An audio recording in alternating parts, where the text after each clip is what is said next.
Hi, PRS healthy ಕುಕ್ಕಿಗೆ ಸ್ವಾಗತ. ಇವತ್ತಿನ recipe capsicum pakoda ಮಾಡಿ ತೋರಿಸ್ತಾ ಇದ್ದೀನಿ. ಕ್ಯಾಪ್ಸಿಕಮ್ ಬಜ್ಜಿ ಮಾಡ್ತಾರೆ, ಆಲ್ಮೋಸ್ಟ್ ಎಲ್ಲ ಕ್ಯಾಪ್ಸಿಕಮ್ ಬಜ್ಜಿನೇ ಮಾಡೋದು.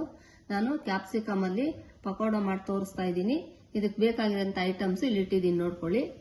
ಕ್ಯಾಪ್ಸಿಕಮ್ 1 ಬೌಲು, ಈರುಳ್ಳಿ 1 ಬೌಲು, ಕರಿಬೇವು ಸ್ವಲ್ಪ ಇದೇ ತರನೇ ನೀವು ಕಟ್ ಮಾಡ್ಕೊಳ್ಳಿ, ಉಪ್ಪು, ಇದು ಸೋಂಪಾಕಾಳು ಪೌಡ್ರು. ಸೋಂಪಾಕಾಳು ಪೌಡ್ರು ಏನಕ್ಕಪ್ಪ ಅಂತಂದ್ರೆ ಕ್ಯಾಪ್ಸಿಕಮ್ಗೆ ಸ್ವಲ್ಪ ಗ್ಯಾಸ್ಟ್ರಿಕ್ ಆಗೋರೇನಾದ್ರೂ ಇದ್ರೆ ಸೋಂಪಾಕಾಳು ಹಾಕ್ಬಿಟ್ರೆ ಒಂದ್ ಸ್ವಲ್ಪನೂ ಗ್ಯಾಸ್ಟ್ರಿಕ್ ಆಗಲ್ಲ. ಸೋಂಪಾಕಾಳಾದ್ರೂ ಹಾಕೊಳ್ಳಿ, ಸೋಂಪಾಕಾಳು ಪೌಡ್ರ್ ಹಾಕಿದ್ರೆ ಇನ್ನೂ ಚೆನ್ನಾಗಿರುತ್ತೆ. ಸೋಂಪಾಕಾಳು ಪೌಡ್ರ್ ಹಾಕ್ತಾ ಇದ್ದೀನಿ.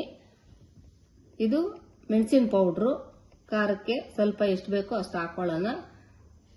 ಕಡಲೆ ಹಿಟ್ಟು 1 ಮುಕ್ಕಾಲು ಬೌಲು, 1/4 ಕಪ್ಪು ಅಕ್ಕಿ ಹಿಟ್ಟು ಸಾಕು. ಇದಿಷ್ಟು ಹಾಕ್ಬಿಟ್ಟು ಕ್ಯಾಪ್ಸಿಕಮ್ ಪಕೋಡ ಹೆಂಗ್ ಮಾಡೋದಂತ ಹೇಳ್ತೀನಿ, ನೋಡ್ಕೊಳ್ಳಿರಂತೆ ಬನ್ನಿ. ನೋಡಿ, ಫಸ್ಟ್ ಕ್ಯಾಪ್ಸಿಕಮ್ ಹಾಕಿದ್ದೀನಿ. ನೆಕ್ಸ್ಟ್ ಈರುಳ್ಳಿ ಹಾಕ್ತಾ ಇದ್ದೀನಿ. ನೆಕ್ಸ್ಟ್ ಕಡಲೆ ಹಿಟ್ಟು ಹಾಕ್ತಾ ಇದ್ದೀನಿ. ಕಡಲೆ ಹಿಟ್ಟು ಎಷ್ಟು ಬೇಕೋ ಅಷ್ಟು ಹಾಕೊಳ್ಳಿ. ಜನ ಜಾಸ್ತಿ ಇದ್ರೆ ಹಾಕೊಳ್ಳಿ, ಎಷ್ಟು ಬೇಕೋ ಹಾಕೊಳ್ಳಿ. ಇಲ್ಲಾಂದ್ರೆ ನಾನಿಲ್ಲಿ 1 ಕಪ್ ಮಾತ್ರ ಹಾಕೋತಾ ಇದ್ದೀನಿ. ಅಕ್ಕಿ ಹಿಟ್ಟನ್ನು ಸ್ವಲ್ಪ ಮಿಕ್ಸ್ ಮಾಡ್ಕೊಳ್ಳಿ, ಸೂಪರ್ ಆಗಿ ಬರುತ್ತೆ ಕ್ಯಾಪ್ಸಿಕಮ್ ಪಕೋಡ. ಕರಿಬೇವು ಅದಕ್ಕೆ ಹಾಕ್ತಾ ಇದ್ದೀನಿ. ಮೆಣಸಿನ ಪೌಡ್ರು ನಾನು ನೋಡ್ಕೊಂಡು ಹಾಕೋತೀನಿ. ಖಾರ ಎಷ್ಟು ಬೇಕೋ, ಚಿಕ್ಕ ಮಕ್ಳಿದ್ರೆ ಪ್ರತಿ ಸಲ ಹೇಳ್ತೀನಿ ಸ್ವಲ್ಪ ಕಡಿಮೆ ಹಾಕೊಳ್ಳಿ. ಇಲ್ಲಿ ನಾನು ಅಂದಾಜ್ಮೇಲೆ ಹಾಕ್ತಾ ಇದ್ದೀನಿ. ಮೆಣಸಿನ ಪೌಡ್ರ್ ಹಾಕ್ತಾ ಇದ್ದೀನಿ, ಸೋಂಪಾಕಾಳು ಪೌಡ್ರ್ ಹಾಕ್ತಾ ಇದ್ದೀನಿ. ಇದನ್ನ ಸ್ವಲ್ಪ ಜಾಸ್ತಿನೇ ಹಾಕೊಳ್ಳಿ, ಟೇಸ್ಟ್ ಚೆನ್ನಾಗಿ ಬರುತ್ತೆ, ಡೈಜೆಷನ್ ಚೆನ್ನಾಗಾಗುತ್ತೆ, ಗ್ಯಾಸ್ಟ್ರಿಕ್ ಒಂದ್ ಸ್ವಲ್ಪನೂ ಆಗಲ್ಲ. ಟೇಸ್ಟ್ ಉಪ್ಪಿಗೆ ಎಷ್ಟು ಬೇಕೋ ಅಷ್ಟು ಟೇಸ್ಟ್ ತಕ್ಕಷ್ಟು ಹಾಕೋತಾ ಇದ್ದೀನಿ. ಅಂದಾದ್ಮೇಲೆ ನೀವು ಸ್ಪೂನಲ್ಲಿ ಹಾಕೊಳ್ಳಿ ಉಪ್ಪು ಹಾಕ್ಬಿಟ್ಟು. ನೋಡಿ, ಸ್ವಲ್ಪ ಸ್ವಲ್ಪ ಹಾಕೊಳ್ಳಿ ವಾಟರ್, ಆಮೇಲೆ ಅಂದಾಜ್ಮೇಲೆ ಹಾಕ್ತೀನಿ. ನೀವು ಗ್ಲಾಸಲ್ಲಿ ಎಷ್ಟೆಷ್ಟು ಬೇಕೋ ಅಷ್ಟಷ್ಟೇ ಹಾಕೊಂಡು ಕಲ್ಸ್ಕೊಳ್ಳಿ. ಪ್ರತಿ ಸಲ ಹೇಳ್ತೀನಿ ನಾನು. ನೋಡಿ, ಇಷ್ಟೇ ಅದಕ್ಕೆ ಕಲ್ಸ್ಕೊಂಡು ಕಾದಿರೋ ಎಣ್ಣೆ ಒಂದು ಅರ್ಧ ಸೌಟಷ್ಟು ಹಾಕೋತಾ ಇದ್ದೀನಿ. ನೋಡಿ, ನೀವು ಕಾದಿರೋ ಎಣ್ಣೆ ಸ್ವಲ್ಪ ಹಾಕೊಂಡು ಮಿಕ್ಸ್ ಮಾಡ್ಕೊಬಿಡಿ. ತುಂಬಾ ಚೆನ್ನಾಗಿ ಬರುತ್ತೆ ಕ್ಯಾಪ್ಸಿಕಮ್ ಪಕೋಡ, ಸೂಪರ್ ಆಗಿರುತ್ತೆ ರೀ. ಟೇಸ್ಟ್ ಮಾಡಿ ನೋಡಿ ಬೇಕಿದ್ರೆ.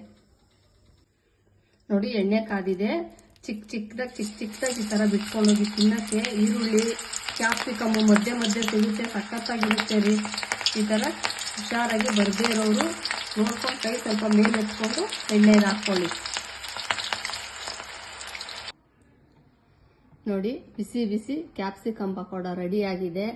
ನಿಜಾನೇ ಹೇಳ್ತಾ ಇದ್ದೀನಿ, ಈ ತರ ಮಾಡಿ ಕೊಟ್ಬಿಡ್ರಿ ನೀವು. ಕ್ಯಾಪ್ಸಿಕಮ್ ಬಜ್ಜಿಗಿಂತ ಅದು ಒಳಗಡೆ ಕಡಲೆ ಹಿಟ್ಟು ತರ ಇರುತ್ತೆ.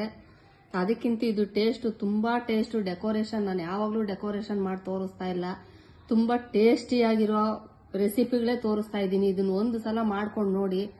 ಪ್ರತಿ ದಿವಸ ಸಂಜೆನ ಅಥವಾ ವಾರದಲ್ಲಿ 2 ಸಲನಾದ್ರೂ ಮಾಡ್ಕೊಂಡು ತಿಂತೀರ. ಅಷ್ಟು ಟೇಸ್ಟ್ ಇರುತ್ತೆ, ಅಷ್ಟು ಚೆನ್ನಾಗಿರುತ್ತೆ. ಸಂಜೆ ಟೈಮ್ ಏನ್ ತಿನ್ನೋದಪ್ಪ ಅಂದಿದ ತಕ್ಷಣ, ಯೋಚನೆ ಬಂದಿದ ತಕ್ಷಣ 5 ನಿಮಿಷಕ್ಕೆ ರೆಡಿ ಆಗುತ್ತೆ. ಮಕ್ಕಳು ಇಷ್ಟಪಟ್ಟು ತಿಂತಾರೆ, ನೀವು ಇಷ್ಟಪಟ್ಟು ತಿನ್ನಿ, ಯಾಕಂದ್ರೆ ಗ್ಯಾಸ್ಟ್ರಿಕ್ ಆಗಲ್ಲ. ಇದಕ್ಕೆ ಸೋಂಪಾಕಾಳು, ಸ್ವಲ್ಪ ಜೀರಿಗೆ ಪೌಡ್ರು ಅದೆಲ್ಲ ಹಾಕೊಂಡು ಮಾಡ್ಕೊಂಡ್ಬಿಟ್ರೆ ಒಂದ್ ಸ್ವಲ್ಪನೂ ಗ್ಯಾಸ್ಟ್ರಿಕ್ ಆಗಲ್ಲ. 1 ಬೌಲ್ ತಿನ್ನೋರು 2 ಬೌಲ್ ತಿಂತೀರಾ. ತುಂಬಾ ಚೆನ್ನಾಗಿದೆ, ತುಂಬಾ ಸಂತೋಷದಿಂದ ಖುಷಿಯಾಗಿ ಮಾಡಿರ್ತೀವಿ.